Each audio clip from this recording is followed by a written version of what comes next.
At 75, Chris Norman finally speaks up about Suzi Quatro.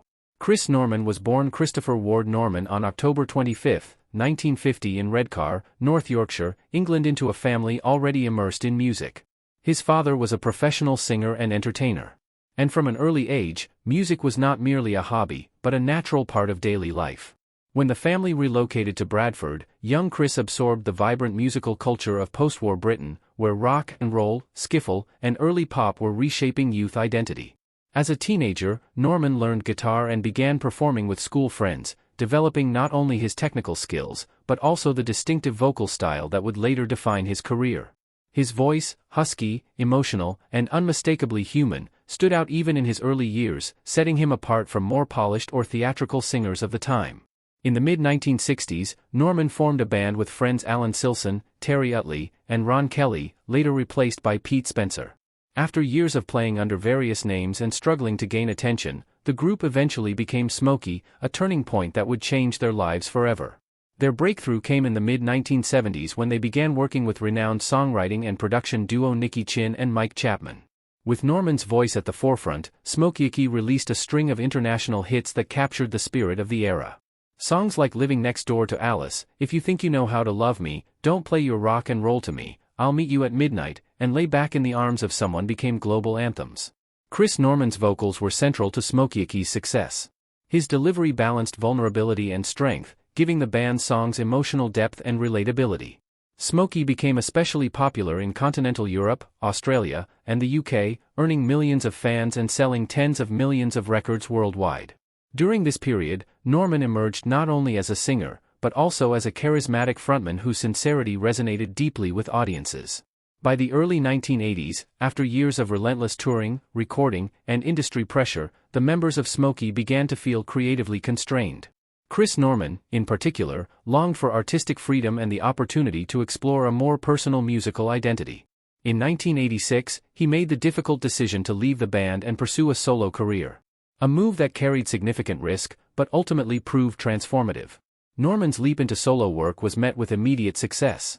His 1986 duet with Suzi Quatro, Stumbling In, became a massive international hit, topping charts and introducing him to a new generation of listeners.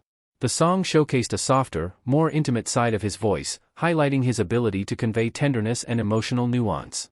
Following this success, Chris Norman released a series of solo albums that cemented his reputation as a mature, emotionally driven artist. Songs such as Midnight Lady, Some Hearts Are Diamonds, and No Arms Can Ever Hold You became especially popular in Germany, Scandinavia, and Eastern Europe, where Norman achieved near-legendary status. Unlike many artists who struggle after leaving a successful band, Norman thrived by staying true to his musical instincts. His solo work blended pop, soft rock, and subtle country influences, often focusing on themes of love, longing, reflection, and resilience. His songwriting grew more introspective, and his performances became increasingly heartfelt, reflecting both personal experience and emotional maturity. What truly sets Chris Norman apart is his remarkable longevity. Decades after his initial success, he has continued to tour extensively, release new albums, and perform to sold-out audiences across Europe and beyond. His live performances remain powerful, driven by the same raw vocal emotion that first captivated listeners in the 1970s. Norman has never relied solely on nostalgia. While he honors his past with Smokey, he continues to create new music, demonstrating a rare balance between respecting legacy and embracing artistic growth. His voice, weathered by time yet rich with character, carries an authenticity that few artists can maintain over such a long career. Chris Norman's enduring international appeal was unmistakably affirmed in 1994 when he received one of the most prestigious accolades of his career, CMT Europe's International Video Star of the Year. At a time when music television played a decisive role in shaping global stardom, the award recognized not only Norman's powerful, instantly recognizable voice, but also his ability to connect visually and emotionally with audiences far beyond the borders of the UK. It marked a moment when his solo career stood firmly on its own, proving that his artistry had both longevity and a timeless cross-cultural resonance. A decade later in 2004, Norman once again captured public attention by taking part in the comeback show on the German television network ProSieben. The program, designed to reunite and celebrate legendary artists, became a perfect stage for Norman to remind viewers why his music had never truly faded from memory. One of the show's most talked about moments came when he performed the classic hit Stumbling In as a duet with pop icon Suzi Quatro. The performance blended nostalgia with renewed energy, delighting longtime fans while introducing a new generation to the magic of his voice. The emotional peak of the series arrived in the final episode when Norman was joined on stage by Smokey for the closing song, an unforgettable reunion that felt less like a television performance and more like a heartfelt celebration of a shared musical journey. Norman's status as a beloved international performer was further reinforced in 2019 when he took center stage as a headliner at the prestigious White Nights Music Festival in St. Petersburg. The event itself carried deep symbolic weight, as it was organized as a tribute to the extraordinary 50-year career of Alla Pugacheva, one of Russia's most revered cultural icons. Being chosen as a headlining act for such a milestone celebration spoke volumes about the respect Norman commands across Europe and beyond. Sharing the spotlight with acclaimed artists such as Level 42, Bonnie Tyler, and Svetlana Loba, he delivered a performance that blended decades of experience with undiminished passion. Under the luminous white night sky, Norman once again demonstrated that true musical legacy is not measured by trends, but by the ability to move audiences year after year, generation after generation. Chris Norman's personal life has long stood in quiet contrast to the fame and turbulence of his musical career, marked above all by remarkable stability, loyalty, and devotion to family. In 1970, at a time when his career with Smokey was only just beginning to gather momentum, Norman married his wife, Linda.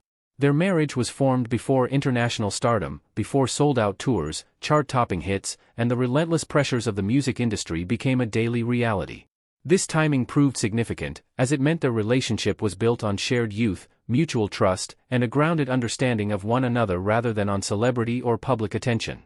Over the decades, Norman has often spoken directly or indirectly through his life choices about the importance of that early commitment. In an industry notorious for broken marriages, fleeting relationships, and excess, his union with Linda has endured for more than half a century. Linda has remained a steadfast presence behind the scenes, offering emotional support and stability, while Norman navigated the demands of recording, touring, and maintaining relevance across changing musical eras. Their partnership has frequently been described by those close to them as deeply private, rooted in respect rather than spectacle, and sustained by a shared determination to keep family life protected from the glare of fame.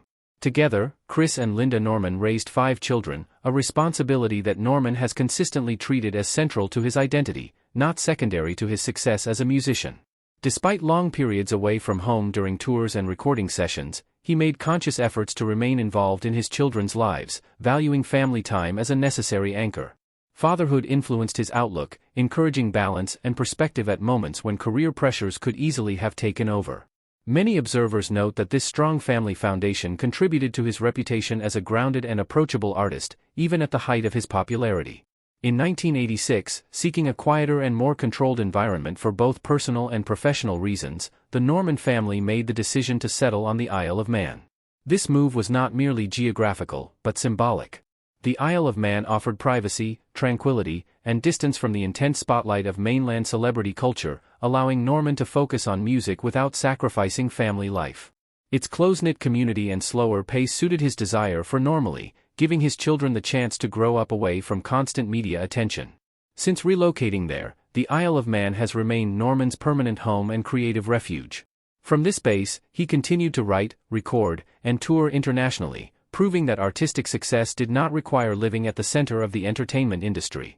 The island became a place of renewal and reflection, where Norman could step away from the demands of fame and reconnect with the values that had guided him since his youth: commitment, family, and authenticity. At 75, Chris Norman, the unmistakable voice behind Smokey and one of the most enduring figures of British rock, has reached a stage in life where reflection comes naturally. Decades of chart-topping hits, relentless touring, artistic triumphs, and personal challenges have given him a long view of the music industry and the people who shaped it. Among those figures, one name stands out with particular clarity and respect: Suzi Quatro. For the first time in many years, Norman has spoken openly and at length about their connection, their shared era, and the deep admiration he has always held for her. Looking back to the early 1970s, Norman recalls a music scene that felt raw, competitive, and alive with possibility. "Those were electric times," he says. "Everything felt new, and nobody really knew how far things could go in that landscape." Suzi Quatro emerged as a force that simply couldn't be ignored. When Suzi came along, she changed the picture. Norman explains that she wasn't trying to fit into anything that already existed. She was her own thing completely. Norman emphasizes that Quatro's impact went far beyond her chart success. As a female rock musician playing bass and fronting a hard-edged band, she broke unspoken rules in an industry dominated by men. People today sometimes forget how brave that was. He says back then it just wasn't done.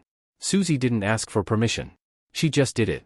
He admits that many male musicians, himself included, were forced to rethink their assumptions.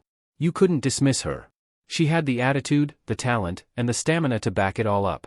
Their paths crossed frequently during tours, television appearances, and industry events, and Norman remembers those encounters with warmth. She was always straight with people, he says. No nonsense, no pretending. What you saw was what you got. He adds that Quatro possessed a rare balance of toughness and humor. She could hold her own in any room, but she could also laugh at herself. That combination is powerful. Norman also speaks about the pressures Quatro faced behind the scenes, pressures that weren't always visible to fans. She had to work twice as hard to be taken seriously. He says that's just the truth of it. He notes that while many artists of the era were packaged and controlled, Quatro fought to maintain her identity. She knew who she was, and she wasn't going to let anyone rewrite that for her. When asked why he has chosen now, at 75, to speak so candidly, Norman pauses. Age gives you honesty, he reflects. You stop worrying about how things will be taken. You just want the record to be fair. For him, fairness means acknowledging Quatro's influence and resilience. Suzi deserves her place in history, he says firmly, not as a novelty, not as the female this or that, but as a rock artist. Norman also reflects on how time has softened rivalries and misunderstandings that once seemed important. We were all trying to survive and succeed, he explains. Sometimes that creates distance or silence. Now, he says, there is only respect. When I look back, I feel grateful to have shared that era with people like Suzi. She raised the bar for everyone. In his closing thoughts, Norman speaks not only as a musician but as a witness to history. If younger artists ask me about that time, I always mention her, he says. I tell them, look at Suzi Quatro. Look at her courage. At 75, Chris Norman's words carry the weight of experience and the clarity of hindsight, offering a heartfelt tribute to a fellow pioneer who helped redefine what rock music could look and sound like.